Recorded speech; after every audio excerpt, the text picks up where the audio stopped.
गुस्सा मने हे भाई जानो हम शीर के मोरे के से कुछ नहीं हो ए आज हमारा दिन में अच्छा लग रहा हां बिना सोलपुर में इंडिया में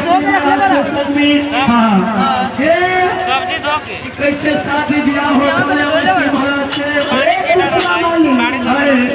सुनो तुम बाबा संग में सच बेटा